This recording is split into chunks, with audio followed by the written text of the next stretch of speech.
vedare tinokuchingamidzai zvekare kune chimwe chirongwa pano paZim Facebook Secrets and Confessions. Tadzoka zvekare nemamwe mamessages. Rekedzai tibva tapinda mumamessages edu atadzoka takakubatirai. Message yedu yekutanga yakamira sekudai so: hanzi makadi zvenyu mukoma, ndinokumbirawo kuti muge muchindiposterawo nyaya yangu makavigawo chitupa changu. Ininiwo nemurume wangu tiri kuraramawo tiri kuno kukumhiri kwemakungwa. We have never been in Zim for a very long time, but recently I have never thought that I would find myself here, and I am standing on what I can call the edge of a decision. This decision, it can change everything, but I am here now, and andizive kuti how else can I stop the thoughts that I have been having in my mind for the past so many months. Saka I've been thinking about leaving my husband and just admitting that, hey, ndinobva ndanzwa sekunge ndiri munhu uya wekuti I am like really bad, like a betrayal of everything that we have built together. So inini nemurume wangu, we have been married for the longest time. We came here mukomanashi patikauya kunoku iye he came to study, neniwo I came here to the UK to study. So we have been together like for a very long time, and from the moment that we met each other, we were like the perfect couple. We were stable, financially stable, comfortable, and iniwo ndiri munhu uya wekuti handina basa nezvakawanda, but mukoma, all along I did not realize kuti I was lonely. But after manje ndazosangana neumwe murume uyo wandiri kudanana naye, but iye he is in Zim. Takangosangana nawo mumastreets, imomo mumastreets social media. So he was the one who made me to realize kuti I have been lonely for a very long time, and I have been trying to ignore it, because munongoziva kuti upenyu uhwo hwatinorarama kunoku kwatiri upenyu hwekuti munenge muchingomhanyidzana nemari chete. Yes, I love him, or at least I think I do,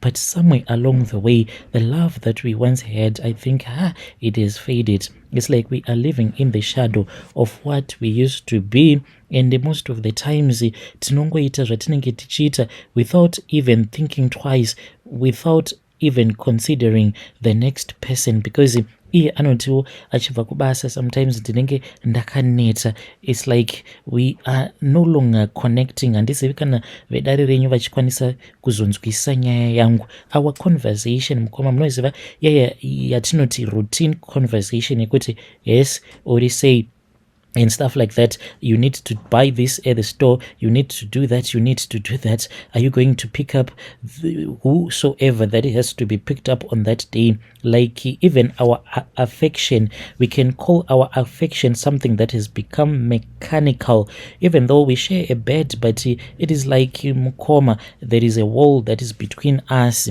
Ende kutoti tinge tichitonzi tatofadzana paponde hamenowo kuti chinhu chinenge chaitika, ende handizivi kuti ndingati zvinhu izvi zvakatangira pai. I cannot exactly pinpoint where it all started, but maybe it was the stress of work, because inini ndinoshanda basa rekuti it is a high pressure job, and for me to perform I have to be under pressure constantly. Saka at that time I think that life began to take over. He was trying to climb up the ladder. Saka ipapo ndo patakabva tazotanga kungozviudza kuti chakakosha imari. Sometimes taingoti kana tikanetsana, then we will just turn into silence, and without even realizing it, umwe neumwe ainge ava kurarama upenyu hwake. You go out, if you want to chill with your friends you go, then no one will even ask you kuti go uri kubvepi.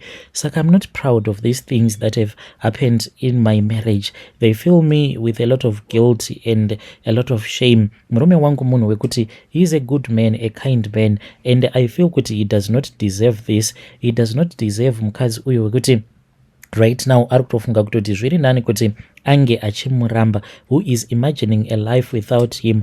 But handichazivi kuti ndoita sei, because ndinoti the more that I spend with him, the more I can see kuti I am losing myself in a marriage. Kutoti I can see kuti this is no longer about love, but it is all about kungotiwo and we do not talk about it, ndikada kuti ndinge ndichitaura naye anongosmile, then over otongondikisa, then we go to work, we come back home, we pretend that everything is okay, tinotoendawo kuma-dinner dates, but deep down I think kuti we both know kuti there is something that is wrong.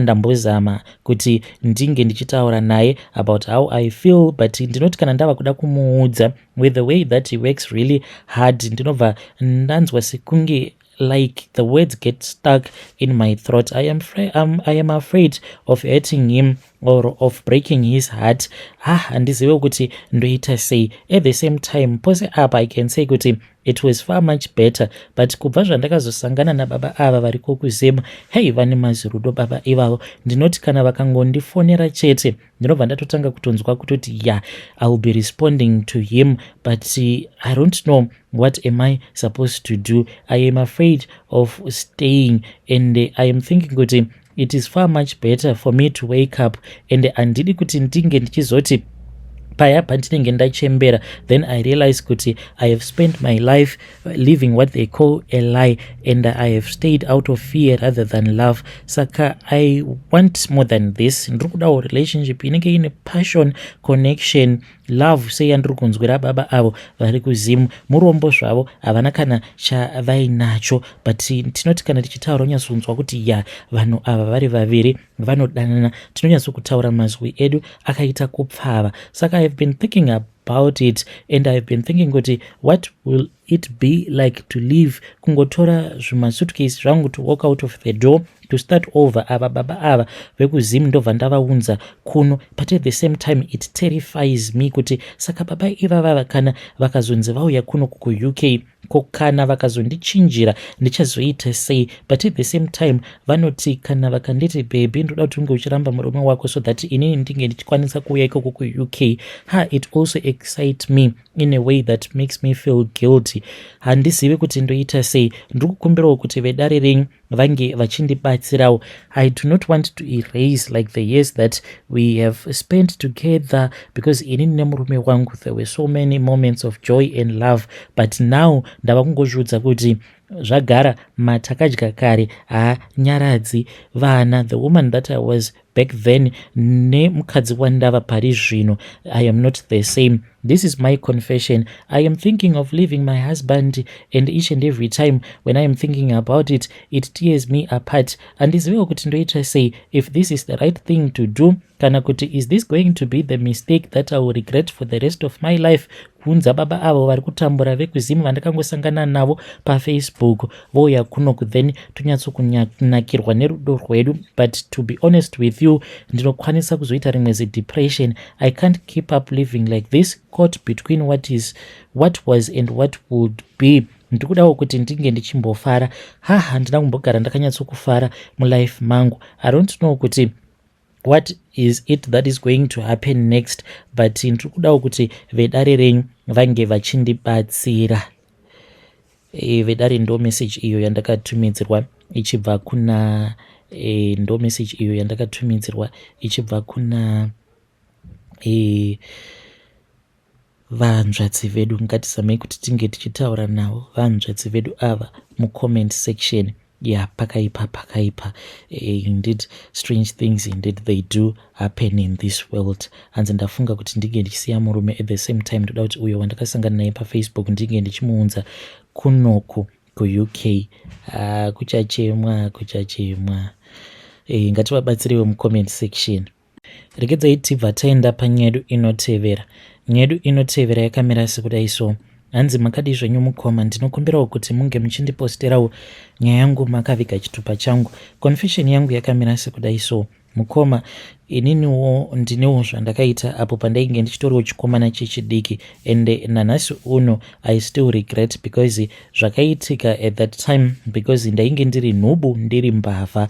Nanhasi uno I am still regretting, and I hope kuti kune uyowo achazoteererawo confession yangu achakwanisawo kudzidza one or two things. Saka inini mukoma kwacho kwatakakurirawo kumavillages ekwedu kwainge kuine umwe mukadzi but ainge ari wechikuru, saka munhu wose ainge achingoti mukadzi uyu muroi, mukadzi uyu muroi. Saka vanhu vazhinji even though vaipota vachimunyeya mukadzi uyu but hakuna ainge achikwanisa kuti ange achienda kunomuudza directly kuti mukadzi uyu iye anoita zvekuroya. Kunyange pamba pake paainge achigara painge pakaita padongo ende pamba pacho painge paine makuva ainge akati one day, because vana vake vose mukadzi uyu vose vainge vakapera kufa including hama dzemurume, saka iye ndiye ega ainge akangosara mumhuri. Uye zvekare vana vaitoudzwa kutoti hamufaniri kuti munge muchienda kunotamba padhuze nepamba pacho ipapo nekuti painge pakaita padongo. So there was one thing mukoma zvandainge ndichiziva inini, because ndainge ndiri mbavhaka, ndisu vaya vekuti taitozivikanwa nevillage yose kuti kunyange pakati pehusiku taitoti kana vanhu vaitoti kunyange vakasangana newe vaisambovhunduka because vaitotiziva kuti ndisu taipatrola. Saka mukadzi uyu mukoma ndakabva ndazonzwa nerunyere kupe kuti mukadzi uyu ainge aine gold uye zvekare nemaemerald maviri awo ainge akasirwa neumwe mwana wake. Saka mwana wake uyu mukomana ainge ambori mukorokoza. Saka mwana wacho uyu paakazobvako kumakomba kwakambonzi kwainge kwakabuda mari yainge yakawanda, saka akabva azouya ndokubva azotora umwe mukadzi uyo ainge achinzi naamai vacho vainge vasingadi kuti ange achizova muroora wavo, ndokubva vazonetsana. Saka vakati vanetsana paya vamwene nemuroora, then muroora ndokubva azoshayika. Saka hama dzemuroora dzakatoramwawo chitunha, then muchemberi uyu ndokubva azotongoviga muroora pasitomborina kana hama dzake. Saka taingonzwa nerunyere kupi kuti mukadzi uyu pamba pake painge paine goridhe nemaemerald. Saka nerimwe zuva mukomanashi apa ndainge ndatoronga neimwe friend yangu tikabva tati tainge tichifanira kuti tinge tichizoenda tobva tazonopaza, because zvinhu izvi zvainge zvichinzi zvainge zvichigara muhozi. So one night I waited until pandakaona kuti kunze zvino kwainge kwasviba, ndo pandakabva ndazoenda ndikabva ndazonopinda muhozi muya. I was nervous, handidi kukunyeperai, kunyange hana yangu yainge ichirova. Ndakazoti ndapinda muya ndobva ndakabva ndatanga kunzwa kuti mainge muchinhuhwa nyoka uye zvekare mainge muchinhuhwa mazimishonga akasiyana siyana, but ndakangoti ndatanga kutsvaka kudai ndopandakabva ndazobata nyanga. Mukoma ndakati ndabata nyanga iyaya yainge ichitofema, saka ndainge ndiine torch yangu yandainge ndiinayo. Pose apa tochi iyi ndainge ndakaidzima, ndakangoti ndichingonobatidza tochi iya mukoma, hei chipuka chandakaona ipapo mukoma, kana nanhasi uno ndinoshaya kuti ndingachiexplaina sei kuti chipuka ichocho chainge chakaita sei. Ndakabva ndanzwa ndichioma ndichita sekunge munhu ainge ava kuda kubatwa neshoko, ndaita kunzwa ndichiita kubvunda uye zvekare ndichipindwa nechando. Ndainzwa sekunge ndainge ndava negomba mumudumbu mangu mukoma nashi. Zvose zviya zvekuti ndainge ndauya kuzoba ndakabva ndazvikanganwa, ndakabva ndatanga kuridza mhere because ndakabva ndazoona kamwe kadhara ako kakabva kazonyuka. Kadhara aka kakaita zvikunyuka kachibuda nemufloor, kakabuda zvishoma nezvishoma kudzamara manje kazochienzana neni kadhara kaya. Zvino kakati kava kuda kundirova mbama, then muchembere uya ndokubva ndazonzwa achivhura door. Akati avhura door paya ndopa akabva azondituka akati, iwe uri kutsvakei muno? Izvezvi dai wanga warohwa nechidhoma changu, handiti ungadai wafa. Zvino kudai wanga wafira muhozi mangu ndainge ndichazoti kudii? Urida kuti vanhu vange vachiti zveshuwa munhu uyu anoroya, ibva pano. Ndokubva vazondituka, but mukoma vakabva vandituka vakabva vati, iwe uchafa usina mwana iwe, ende uchafa uri rombe. Right now mukomanashi ndine makore iwo anokwana kuita 26, asi kana ndikakuudzai munokwanisa kufungidzira kuti majokes. Ndagara nevakadzi ivo vanokwana kuita 5 so far. Vose vakadzi ava vandakagara navo vakazongosvikawo pakungosimuka vakabva vangoti isuwo situation yako taitadza, then ndikatongosara nditongori ndega mukomanashi. Saka ndichiuyawo pano, I don't know kuti situation yangu inokwanisa here kuchinjika, because zvakazoitika ipapo ndezvekuti pamabhora angu maviri andakazvarwa ndiinawo, then rimwe racho rakabva razonyura, rakanyura zvekuti rakabva ratopinda mudumbu zvachose. Saka ndingori nerimwe chete, but pandakatomboenda kuchipatara ndakabva ndatoudzwa kutoti machances ekuti ndinge ndichikwanisa kuita vana hanzi they are quite high, but chinondinetsa ndechekuti kana machances acho uye zvekare ndichinzi hanzi iyo mbeu yangu ichitori right, because ndakatombosacrifice sezvo ndiri kuno kuSouth Africa kuti ndingewo ndichienda kunoitwa matest, then mbeu yangu ikatotorwa ikatoendeswa kulaboratory paya,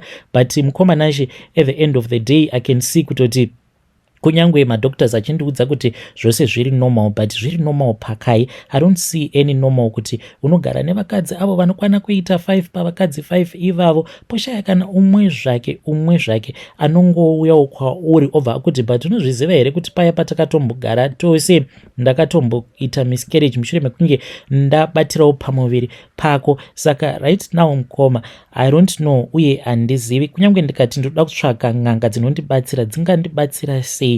Ende chimwezve chakaitika ndechekuti ndakambodonha mumuti, ndakati ndadonha mumuti mukoma ndokubva ndazonorovera, ndakati ndarovera kudaro sikarudzi yangu ikabva yaita sekunge yainge yavhunika. So sezvo ndainge ndichigara kumamisha at that time, ndakabva ndangoona kuti ndinge ndichienda kuchipatara it's already too late. Ndikabva ndazongoendawo kune vamwe sekuru vainge vachitawo zvekurapa, vakabva vazongondipo mishonga. Saka handizivi kuti ndo pakazobva problem here iyi yekuti handikwanisawo kuti ndige ndichizvarisa, kana riri sejambwa neminyama iyi, kana kuri kunzi kune madhimoni anokonzeresa mweya wenhamo, ndingatoti pandiri ndo pabhesi. Mukomanashi zvinoitika kwandiri kana mukadzi uyo wandakapedzera kugara naye ega akasvika pakuti ndazobvuma kuti zvishuwa zvikwambo zvinoba mari zviriko. Zvakaitika mukomanashi ndezvekuti pabasa pandinoshanda inini ndinopiwa mari yangu mumaoko direct. Saka ndinowanzo kuti kana mari iya kana ndauya nayo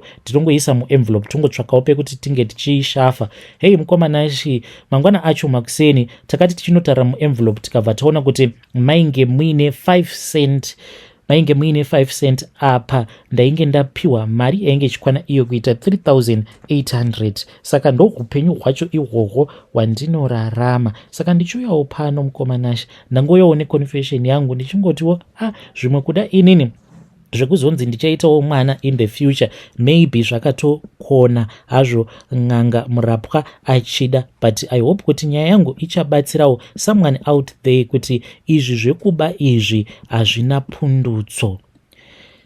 Hei vedare, ndo message iyo yandakatumidzirwa ichibva kuna mukoma vedu avo. Please ngatizame kuti tinge tichitaura navo mukoma vedu ava mucomment section. Zvinotyisa hanzi apo pandainge ndichiri kumusha, hanzi pandakakwira muti pandakazodonha, hanzi sikarudzi yangu ndopa yakabva hanzi yazominyuka, ndikabva ndazoenda kune vamwe sekuru avo vakandibatsira. Saka handizivi kuti ndo zvinokonzeresa here kuti ndinge ndichitadzawo kuti ndikarara nemukadzi ange achibatira pamuviri, plus the curse, hanzi mchembere iye she placed a curse on my life.